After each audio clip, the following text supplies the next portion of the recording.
Namaskar, myself Pratik. In this session, we are going to discuss conversion of ER diagram to tables.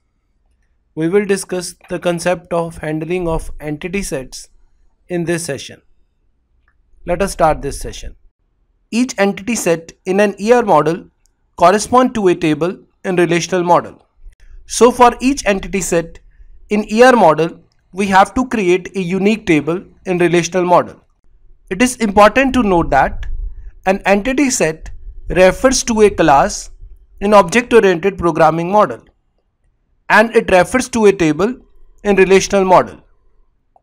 We can assign the same name to a table as the name of corresponding entity set. Thus, for each entity set, we need to create a table in relational model. As shown in this figure, this entity set will be converted to a relational table. For example, if we have an entity set with name customer, then a customer table will be created in relational model. Let's suppose this customer entity set has 4 attributes with attribute names attribute 1 to attribute 4. When this entity set is mapped to relational model, a customer table will be created and all the attributes will become the columns of that table. So here a customer table will have 4 columns with name attribute 1 to attribute 4. Sometime in ER diagram we have also identified a key attribute by underlining that attribute.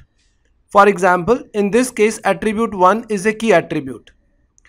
When we map this to a corresponding relational table, that attribute 1 will become the primary key of the table.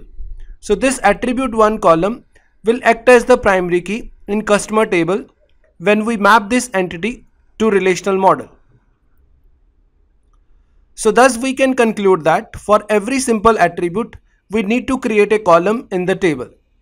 The key attribute will become the primary key of the table.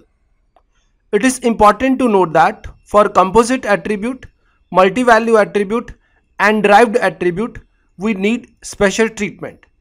We will discuss the handling of these attributes in our next session. Let us consider one more example.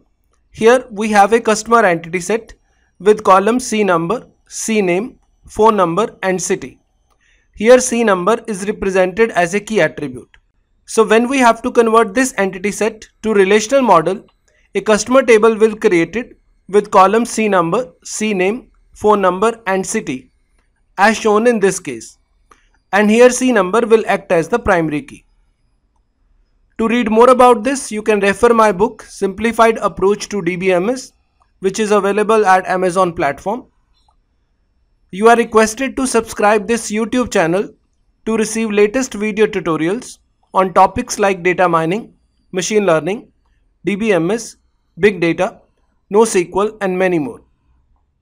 To learn SQL in a simplified way, you can join this online course on SQL which is available at Udemy platform. To learn PLSQL, you can join this course titled as Mastering PLSQL over Udemy platform. I have also authored books on data mining and data warehousing, NoSQL, beginning with SQLs and PLSQL for beginners. All these books are available at Amazon platform. To read more about this, you can refer my website pratikbhatia.com. Thanks for watching this video.